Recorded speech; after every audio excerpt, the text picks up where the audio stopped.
Abra sua Bíblia comigo lá em Efésios, capítulo 5, versículo de número 15. Efésios, capítulo 5, versículo de número 15. Nós vamos ler esse texto até o versículo de número 17. E a Bíblia diz assim, Efésios 5, 15 a 17. Portanto, tenham cuidado com a maneira como vocês vivem, e vivam não como tolos, mas como sábios, aproveitando bem o tempo, porque os dias são maus. Por esta razão, não sejam insensatos, mas procurem compreender qual é a vontade do Senhor. Eu vou repetir. Portanto, tenham cuidado com a maneira como vocês vivem, e vivam não como tolos, mas como sábios, aproveitando bem o tempo, porque os dias são maus. Por esta razão, não sejam insensatos, mas procurem compreender qual é a vontade do Senhor. Amém? Pai, esta é a tua palavra, nós a lançamos nesta hora, certos de que ela é poderosa para transformar a nossa vida, a nossa existência, o nosso coração. Pedimos agora que por meio do seu Espírito não haja apenas cognição, mas revelação, e saiamos transformados para a sua glória. Usa, Deus, o teu servo como lhe apraz, em nome de Jesus. A igreja diz amém. Diga glória a Deus. Aleluia. Quantos aqui estão cheios da presença de Deus nessa noite? Então transborde dela agora, por meio também de receber a palavra de Deus, que são os oráculos do Senhor, que geram fé, por meio da qual nós vencemos o mundo.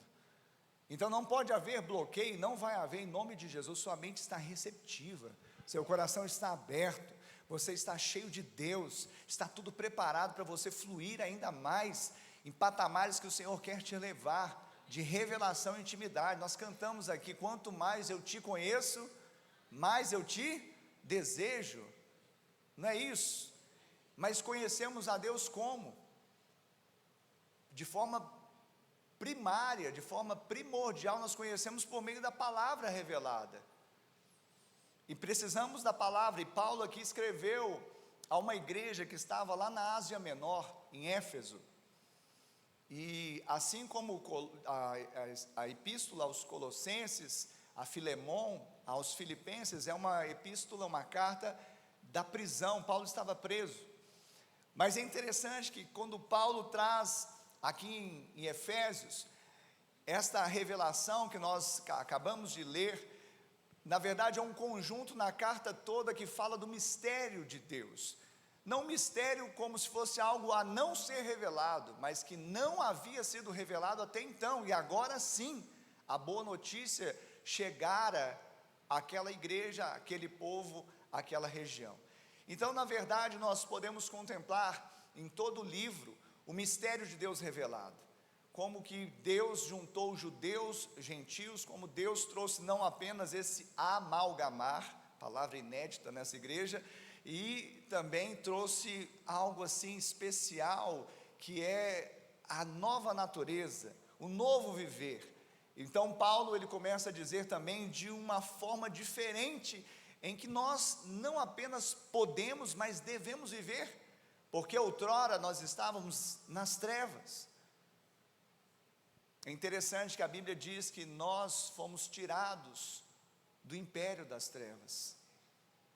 O Senhor nos tirou do império das trevas e nos transportou para o reino do Filho do seu amor.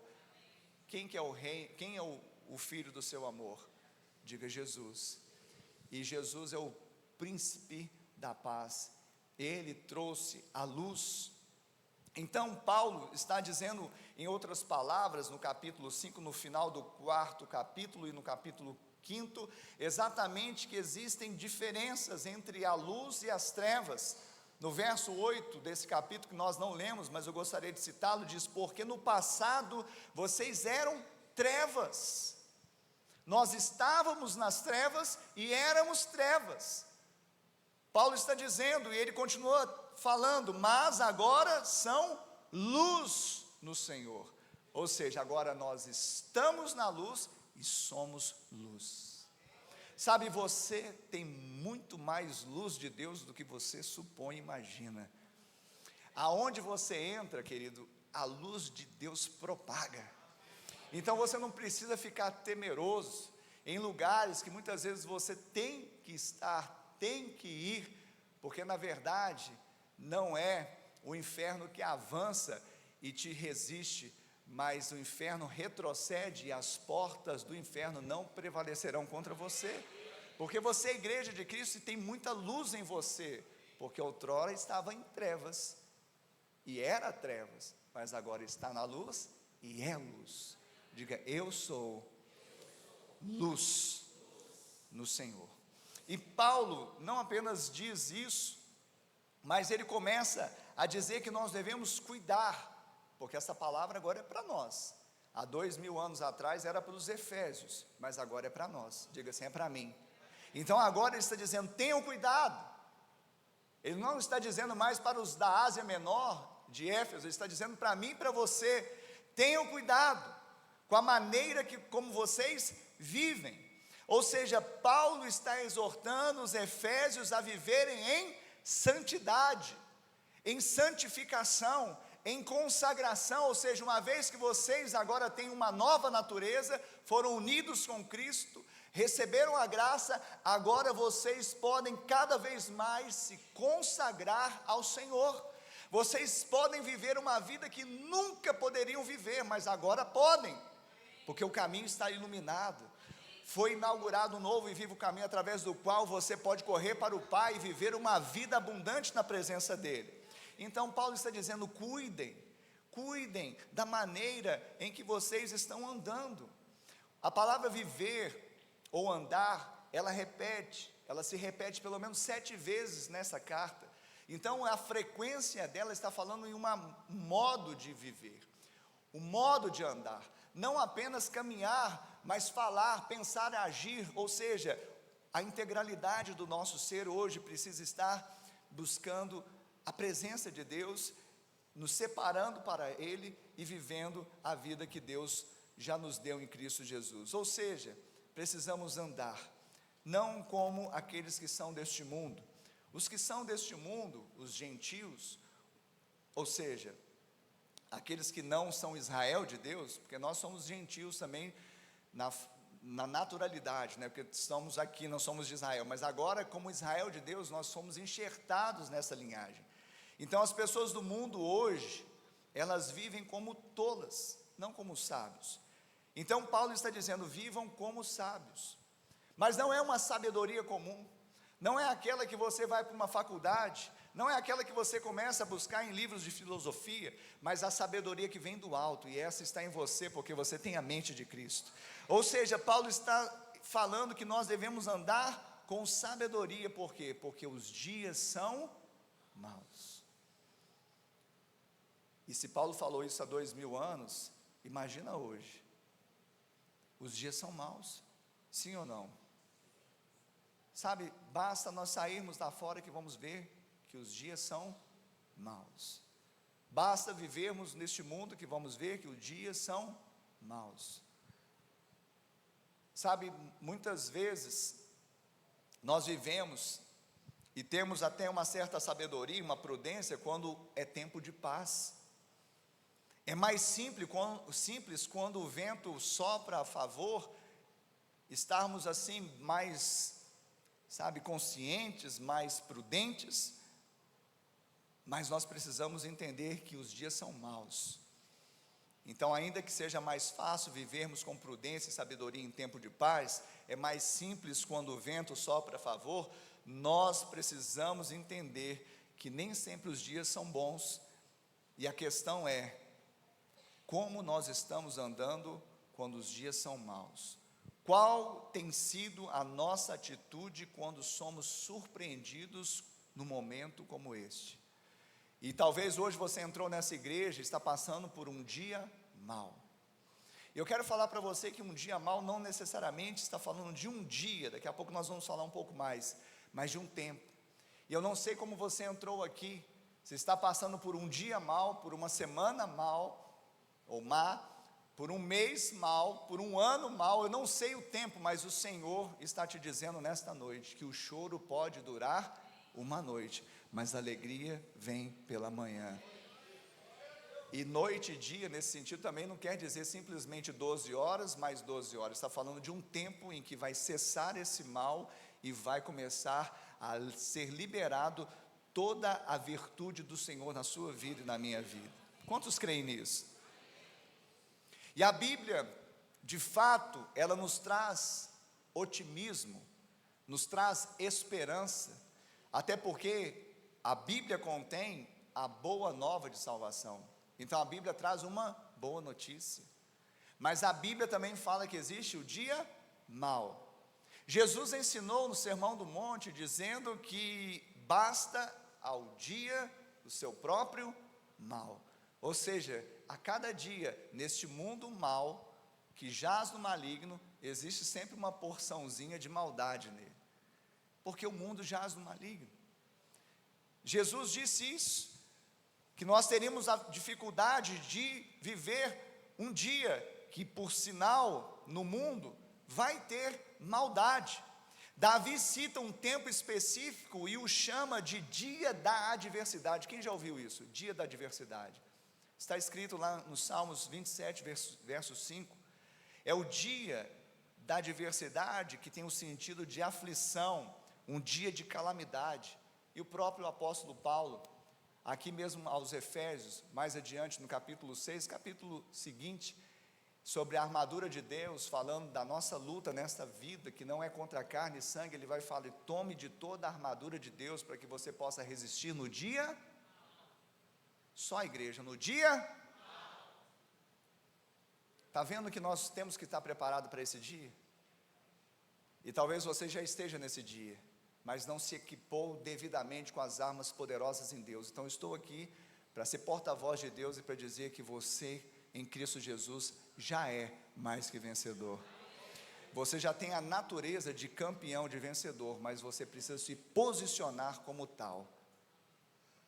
Então preste atenção, quando Paulo fala sobre isso, ele está falando exatamente há um tempo em que nós precisamos enfrentar o dia mau, enfrentar, situações adversas. Só que deixa eu falar uma coisa para vocês: o dia pode ser mau, mas Deus é bom. Eu vou repetir: o dia pode ser mau, mas Deus é bom.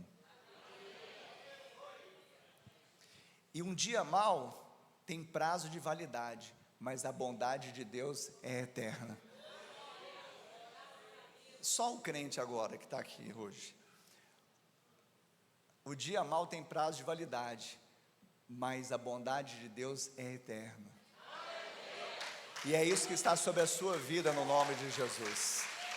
É isso que está sobre a sua vida.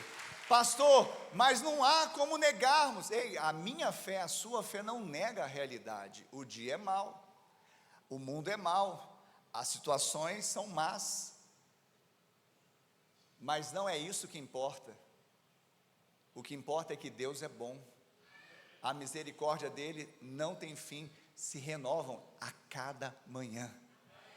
Embora minha fé não negue a realidade, o dia é mau, mas eu sei em quem tenho crido, estou bem certo que é poderoso para guardar o meu depósito até o dia final.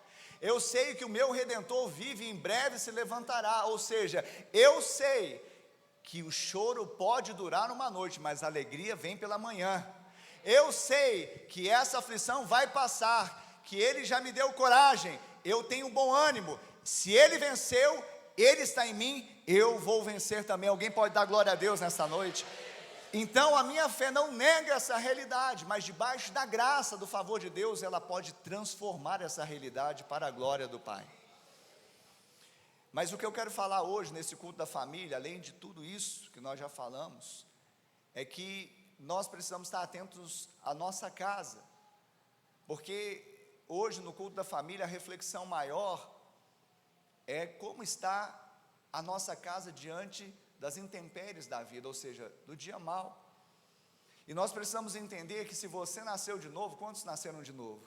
Você é de Cristo, vocês receberam a graça do Senhor, e Paulo fala de uma forma maravilhosa, que no capítulo 2 de Efésios, ele vai dizer: mas Deus, sendo rico em misericórdia, por causa do grande amor com que nos amou, e estando nós mortos em nossas transgressões, nos deu vida juntamente com Cristo, pela graça vocês são salvos, e juntamente com Ele nos ressuscitou, e com Ele nos fez assentar nas regiões celestiais em Cristo Jesus.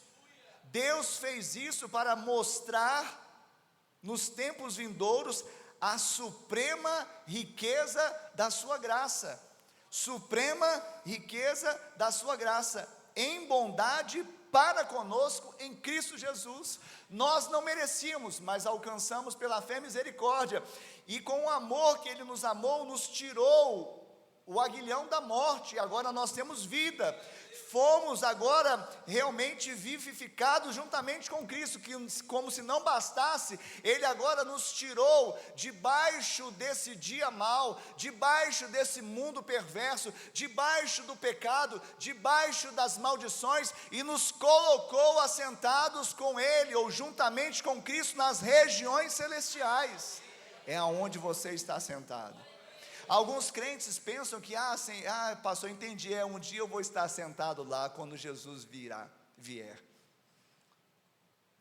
Querido, você já está sentado nas regiões celestiais em Cristo Jesus. O que consta aqui, e juntamente com Ele nos ressuscitou, e com Ele nos fez assentar. Não está no futuro, nos fez assentar. Você já está assentado com Cristo nas regiões celestiais. Então você, querido, se você tem essa realidade, a revelação dela, eu quero te falar que a sua casa é um lugar abençoado. A sua casa, o seu lar é um lugar de delícias. A sua casa, a sua família pertence ao Senhor Jesus. Sabe por quê? Porque você é um intercessor ali. O Senhor, Ele costuma usar não muitas pessoas para fazer o que Ele deseja. Ele normalmente usa um remanescente fiel, e você é um remanescente fiel. Deus te levantou como sacerdócio real, então você é aquele que intercede por sua casa. A sua casa hoje está debaixo da graça de Deus, porque você está debaixo da graça de Deus. Tem algum crente aqui nessa noite? Ei, a sua casa está debaixo da graça de Deus, porque você está debaixo da graça de Deus. Porque outrora, quando nós estávamos em trevas, não havia luz na nossa casa, e a luz que brilha em nós não é uma luzinha qualquer, não é uma luz de lanterna, não é a luz daquele Nokia 1100, quem conheceu aquele Nokia?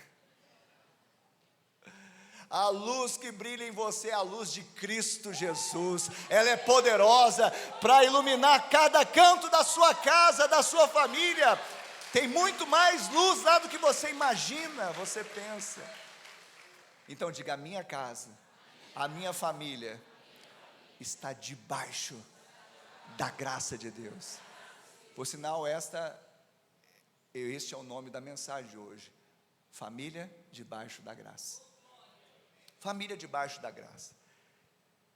E a família debaixo da graça é uma família que tem alguns predicados em Cristo Jesus. Uma família debaixo da graça, uma família que se qualificou em Cristo Jesus para enfrentar toda e qualquer situação. Uma família debaixo da graça não é aquela que não passa problemas, que não passa dificuldades, que não passa o dia da adversidade, ou o dia mau, ou dias maus, mas é uma família que tem aprendido a converter em Cristo Jesus o dia mau em um dia bom, a maldição em bênção, a crise em oportunidade. Porque enquanto o mundo fala de crise, fala de coisas terríveis, a crise para o crente é uma oportunidade para a manifestação do poder de Deus. Quantos crentes nós temos aqui hoje mesmo? Então deixa eu repetir: A crise na minha, na sua vida, é a oportunidade para a manifestação do poder de Deus. Porque exatamente quando o vento não sopra a favor, quando a figueira mente, quando, sabe, não há fruto lá no campo, quando você se alegra no Senhor, porque você sabe que Deus é especialista em mudar cenários. Sabe, a minha conduta, a minha atitude, a família debaixo da graça tem uma atitude diferenciada, porque não são as circunstâncias, as contingências, o cenário que definem a sua atitude, mas o que define a sua atitude, uma família debaixo da graça, é a fé no nome de Jesus, é crer que Ele pode, faz, fez e fará. Sabe, nós cremos nisso. Então os predicados são 3, poderíamos falar de vários, mas eu quero ensinar 3 qualificações de famílias debaixo da graça. Famílias debaixo da graça são famílias que não fazem dos seus problemas um problema. Tudo que nós não precisamos quando estamos vivendo uma crise é de um problema. Alguém está precisando de um problema aí?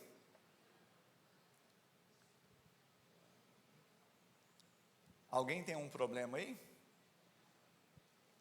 Normalmente eu faço essa pergunta no singular, meia dúzia levanta. Alguém tem problemas aí? Aí, ó. Querido, deixa eu te falar algo para você que te encoraja. Me encorajou demais quando eu ouvi pela primeira vez. Não tem problema você ter problemas, eu ter problemas, porque isso é inerente à vida. E como nós costumamos ensinar, e não vamos cansar, não é o que nós vamos encontrar lá, na vida, no mundo, no dia. Isso já está resolvido, mas é o que o mundo, a vida vai encontrar em nós. Problemas nós temos, sim, mas o problema não é ter o problema é ser um problema. Você não foi chamado para ser um problema. Você não foi chamado para potencializar o problema. Você não foi chamado para ser gravetos secos no fogo de um problema. Você foi chamado para ser um pacificador. Jesus, lá no Sermão do Monte, ainda no início dele, nas bem-aventuranças, ele vai dizer: bem-aventurados são os pacificadores, porque serão chamados filhos de Deus. Quantos filhos amados de Deus nós temos aqui nessa noite? Então você, por natureza, é um pacificador, porque você é a cara do Pai, e você também é a cara do Filho mais velho. Jesus é o príncipe da paz. Aonde você vai, a paz tem que seguir.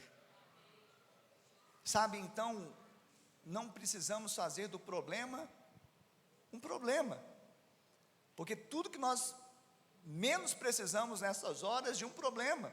Então nós temos que girar, mudar uma chave das nossas mentes e não potencializarmos os problemas que vivemos, porque na verdade nós precisamos entender que existe um ciclo da bênção. Nós já falamos sobre ele, que quando nós encontramos tribulações, aflições, e que muitas vezes são sinônimos de problemas, nós precisamos o que? Perseverar. Mas uma vez que perseveramos em fé, ou seja, não somos levados pelas contingências, pelo cenário, mas perseveramos em fé, então isso produz o que?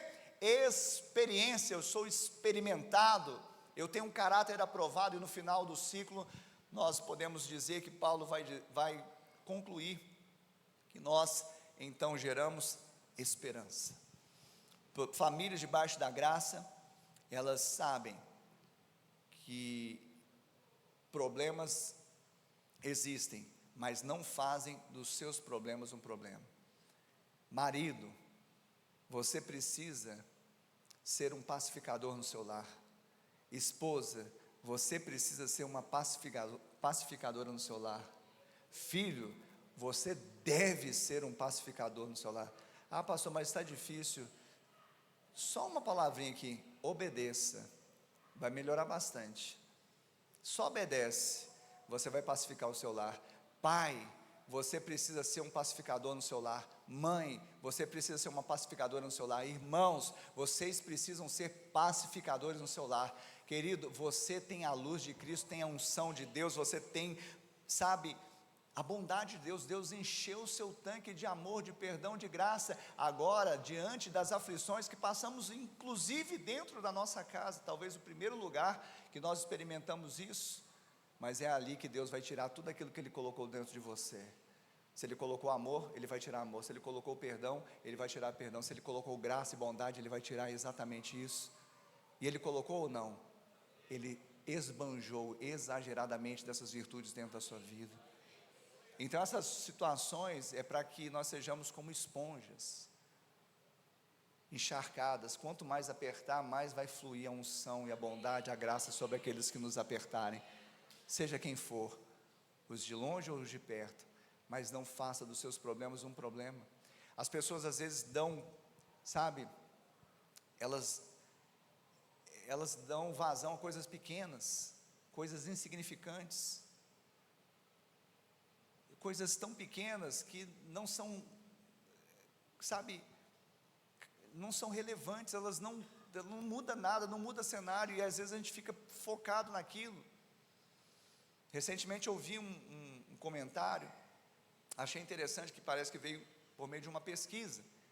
O comentário dizia e falava sobre casamentos duradouros. Então, casamento de 30 anos, eu estou chegando lá, mais 3 anos eu completo os 30. Se a Ana, né, me suportar até lá, a gente vai conseguir. Então,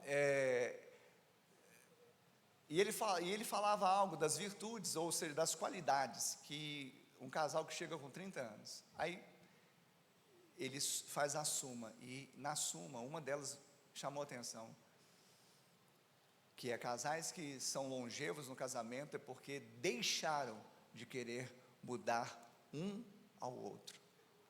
Eu falei, eureka, exatamente isso. Primeiro, porque nós não temos poder de mudar ninguém, quem muda é Deus, o Espírito Santo. Segundo, que normalmente o nosso senso de justiça própria é tão elevado que nós olhamos para o outro, mas nós é que devemos mudar, e achamos que o outro precisa mudar. Então muda você primeiro, para depois, quem sabe, através do seu testemunho, você consiga exalar Cristo, e que a outra pessoa vai mudar também. E outra, a pessoa foi feita daquele jeito, talvez são traços de personalidade, não necessariamente que age errado, age inconsequentemente, não, mas é um traço de personalidade. Glória a Deus por isso.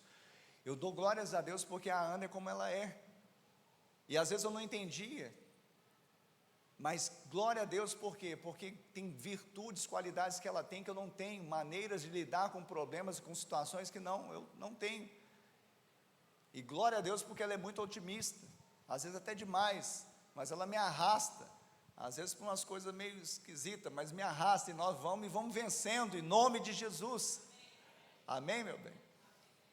Glória a Deus, né? Ela passou ali agora. Então, queridos, se nós quiséssemos fazer de um problema, teríamos muito para fazer, mas nós queremos ser pacificadores, entendendo um ao outro, e somando um com o outro, porque se um ganhar, o outro perder, ambos perderam. Segunda qualidade de famílias debaixo da graça, a primeira é que elas não fazem dos seus problemas não faça isso, até porque, falar rapidamente, isso é como se fosse um dito, mas acho interessante, que existem 2 leis do buraco, da cisterna. Então, quando você cai num buraco, numa cisterna, é um lugar terrível, profundo, sujo, sombrio, úmido, sem saída. Mas a primeira lei do buraco, sabe qual é? Pare de cavar. Às vezes a gente está vivendo um problema e está fazendo do problema mais outro, está cavando, e não vai acabar isso. E a segunda lei, que é a mais importante talvez, com certeza, é que no buraco você não tem para onde olhar, porque tudo que você olha está sombrio, tenebroso, mas você pode olhar para cima e ver de onde vem o seu socorro. Amém? Então não faça dos seus problemas um problema. É a primeira qualificação dessa família debaixo da graça. A segunda qualificação é que famílias debaixo da graça aproveitam as oportunidades. Paulo está dizendo exatamente isso aqui. Ele diz: os dias são maus, então hajam como sábios. O sábio, ele aproveita a oportunidade. O sábio não perde tempo com besteira, com picuinhas. Ele não deixa, sabe, o cavalo arriado passar. Ele pega e monta e vamos lá. Quem está me entendendo aí? O sábio, ele consegue discernir tempos e estações. Ele sabe exatamente que chegou a hora, chegou o tempo, e ele não pretere, ele não posterga, ele não fica, sabe, contemplando de forma inerte, não, ele age pela fé, com sabedoria, ele aproveita as oportunidades. Muitos, em momentos assim como enfrentando o dia mau, o dia da adversidade, ao invés de aproveitar as oportunidades, ficam cegos, desnorteados, não conseguem ver as portas abertas e as oportunidades. E eu vou profetizar nessa igreja, nesta noite, que você que está aqui, eu tenho certeza, está passando por uma situação difícil, talvez o dia da adversidade, ou a semana da adversidade, ou o mês, ou o ano, não sei, mas eu quero te falar que em meio a essa adversidade, essa calamidade, essa tribulação, vai aparecer uma oportunidade na sua vida, e você vai conseguir contemplar uma porta aberta, e você vai passar por ela e glorificar o nome do Senhor, porque Ele é contigo, Ele é contigo, mas você precisa remir o tempo, aproveitar bem o tempo. Amanhã eu faço, amanhã eu ajo, amanhã eu vou à célula, amanhã eu me prontifico a servir na igreja, amanhã eu vou perdoar o meu cônjuge, amanhã eu vou abençoar o meu filho, amanhã eu vou pôr o lixo lá fora, amanhã, ei, nós temos apenas um dia, pelo que consta na palavra do Senhor. O salmista diz: este é o dia que o Senhor fez, hoje, para que nós nos alegremos e nos regozijemos na presença dEle. Dá um glória a Deus, igreja. Aproveite as oportunidades, é hoje. Não, se foram, já foi ontem. Porque alguns também ficam saudosistas demais no passado. Bons tempos foram aqueles, cheios de oportunidades. Não é sábio dizer assim, porque os dias passados foram melhores do que esses. Salomão diz: não é sábio dizer assim, porque o melhor de Deus ainda está por vir. E sabe, começa é hoje, porque nós temos é hoje. Ontem já passou e o futuro pertence a Deus, mas hoje o Senhor nos deu. E hoje de manhã, quando você acordou, Ele injetou uma dose de misericórdia para não sermos consumidos na nossa vida. Então, para quê? Para que nós aproveitemos as oportunidades. Então aproveite a oportunidade na sua casa de ser uma bênção. Beija, abrace, ame, perdoe, faça brilhar a luz que brilha em você lá na sua casa. E isso vai fazer toda a diferença. Não é só para uns dias de casamento, não é só para umas semanas de boa convivência, vai ecoar na eternidade. Eu vou repetir, vai ecoar na eternidade, querido. Coisas que nós fazemos entendendo o plano de Deus, quando Paulo diz: cuidado com a maneira de você viver, porque você pode viver e levar vida, ou você pode viver uma vida só, sabe, uma vida medíocre e levar à morte. Por isso Paulo disse também um pouco atrás, no verso 14: desperta você que está dormindo, levante-se dentre os mortos e Cristo o iluminará. Tem pessoas que estão dormindo, estão esperando alguma coisa acontecer, às vezes vêm ao culto, vão embora e não se envolvem com a revelação e com a vida da igreja e de Cristo. Ei, você já foi iluminado, agora você não pode estar dormindo, você precisa estar desperto. Desperta, ó tu que dormes. O único sono que nós vamos dormir é o sono do justo. Deito e logo pego no sono, por quê? Porque eu não estou ansioso, eu não estou depressivo, eu não estou magoado, ressentido, eu deito e logo pego no sono, porque o Senhor está comigo. E enquanto eu durmo, o Senhor vai acrescentar, porque Deus dá aos seus amados até enquanto eles dormem. Não é ócio, não é ficar, sabe, inerte, é depender de Deus. Mas quando eu acordo, eu sei discernir, como Paulo disse, compreender a vontade de Deus. Eu consigo, por isso eu consigo tomar o tempo de novo nas minhas mãos. Tem gente perdendo o tempo. O que é perder tempo? É tirar o tempo da sua mão. Pastor, mas eu não sou senhor do tempo. Mas você é filho do Senhor do tempo. Vou repetir, pastor, eu não sou senhor do tempo, mas você é filho do Senhor do tempo. É porque a gente está preocupado com Cronos. Eu também. Vai 5 minutos para 8 horas, eu tenho que terminar a introdução aqui da mensagem, gente. Olha só. Ainda bem que tem um crente ali. Quem falou ali? Ó, o crente que gosta da palavra de Deus, sabendo que é só a introdução, deu glória a Deus. Você não vai dar glória a Deus, não?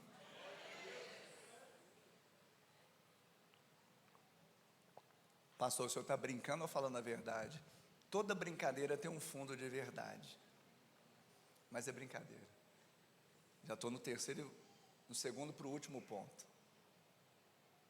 Então nós temos que entender, Cronos é o tempo do homem, é aquela agitação, corre, corre, vamos, acorda, levanta, come o pão que duramente granjeaste, e faz e acontece, ai meu Deus e tal, e daqui a pouco, a vida passou. Sabe o que mais importante você faz aqui? Não o que vai ficar aqui. Mais importante, é importante ter um diploma? É importante ter um carro, uma casa, uma família, uma faculdade? É importante, são coisas importantes, mas o mais importante é o que vai ecoar na eternidade. E quando você tem entendimento de remir o tempo, ou seja, aproveitar o tempo, você sai desse tempo linear, limitado, humano, de fazer e acontecer, e entra no tempo oportuno de Deus, que é chamado Kairos. Diga Kairos. Diga, igreja, Kairos. Kairos é o tempo oportuno, é o tempo de Deus. E sabe, eu quero te falar uma coisa, o Kairos, o Cronos, corre, infelizmente, ao nosso desfavor, mas o Kairos corre ao nosso favor, porque é o tempo oportuno, é o tempo das realizações de Deus na nossa vida. Às vezes nós achamos, é cedo demais, mas foi o tempo de Deus. Foi tarde demais, mas foi o tempo de Deus. O Kairos traz sentido ao tempo, plenitude ao tempo, e volta para a nossa mão, na medida em que Cristo conquistou para nós o Kairos de Deus. Em outras palavras, Paulo está dizendo, porque os dias são maus, não perca tempo, faça algo relevante para a glória de Deus. Todas as outras coisas que nós não fazemos para a glória de Deus são irrelevantes. Pode até ter uma certa importância, mas do ponto de vista celestial são irrelevantes. Então não perca tempo, faça algo relevante para a glória de Deus. Sabe, famílias que estão debaixo da graça, elas não perdem tempo de assumir a postura que devem ter.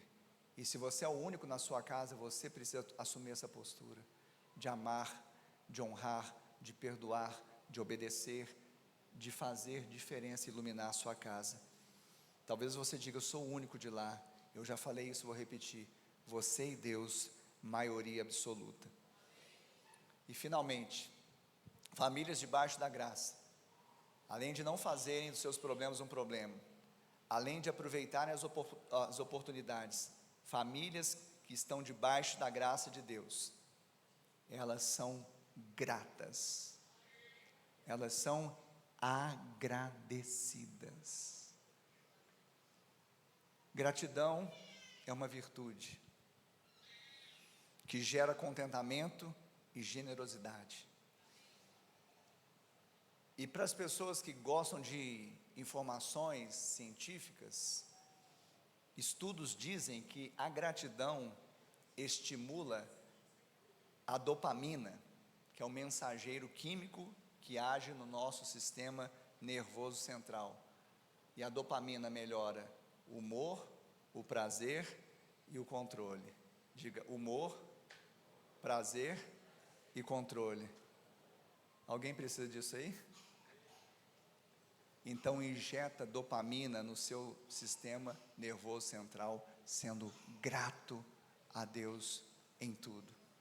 Paulo disse aos Tessalonicenses: em tudo deem graças. Não é por tudo, mas em tudo. Passei luta, em passando pela luta, dou graças a Deus.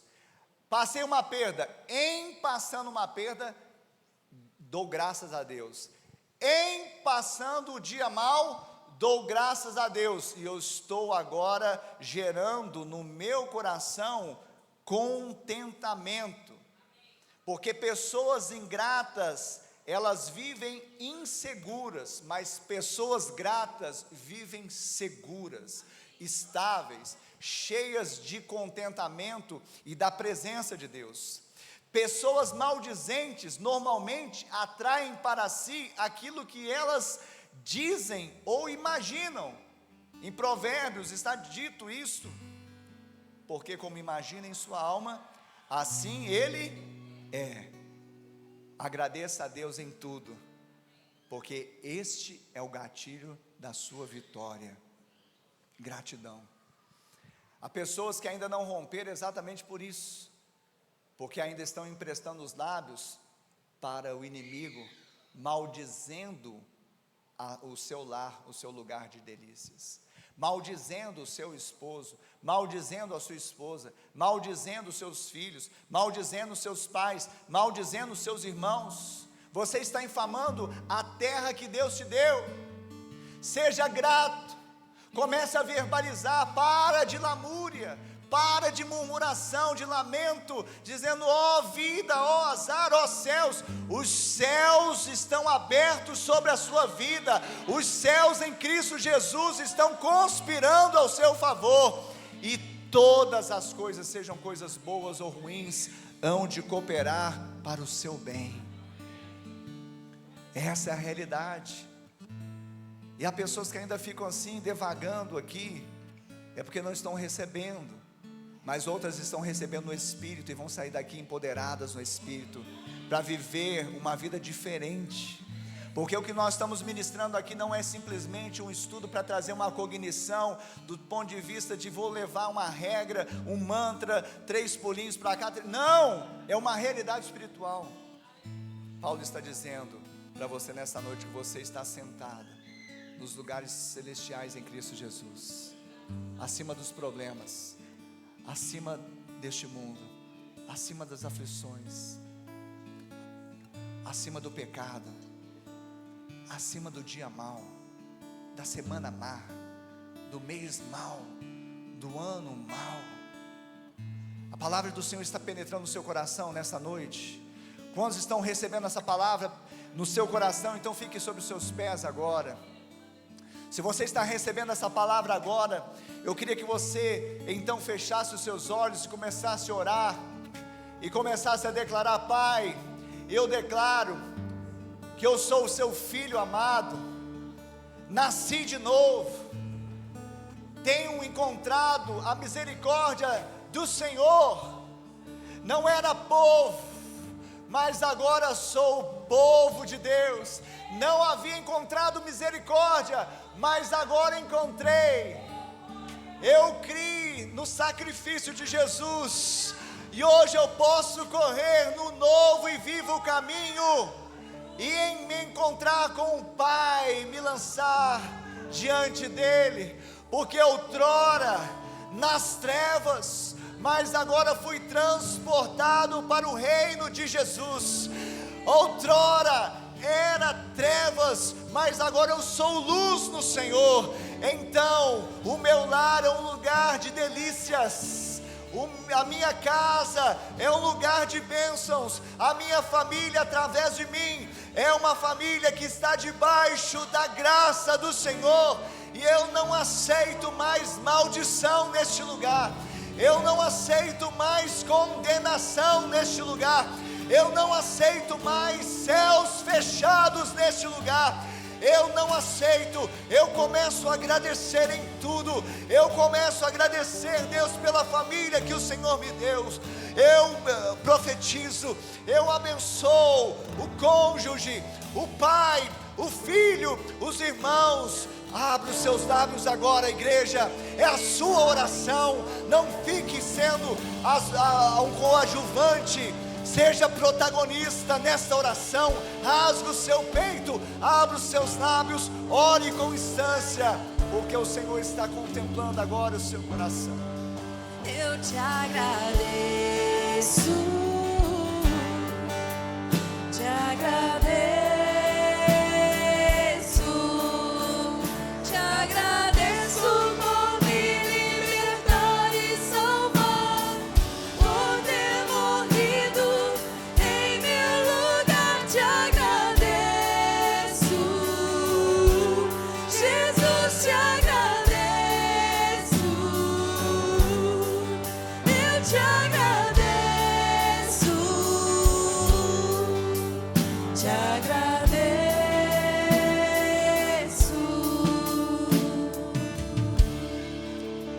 Olhos fechados, coloque a mão no seu coração. Eu queria que você orasse após mim, dizendo: Senhor, todos digam: Senhor, nesta noite eu ouvi a tua palavra e ela gerou fé em meu coração. Por isso agora eu confesso que Jesus Cristo é o meu Senhor, é o meu Salvador. Escreve o meu nome no livro da vida e salva-me, Senhor. E eu, meu Pai, que um dia estive em tua presença, na tua casa, mas me afastei. Hoje, arrependido eu volto, na certeza que sou aceito, sou recebido em seus braços de amor. Coloca anel no meu dedo, sandálias nos meus pés e me dê vestes novas, porque o filho volta para a casa do Pai, para a presença do Pai, para a família de Deus.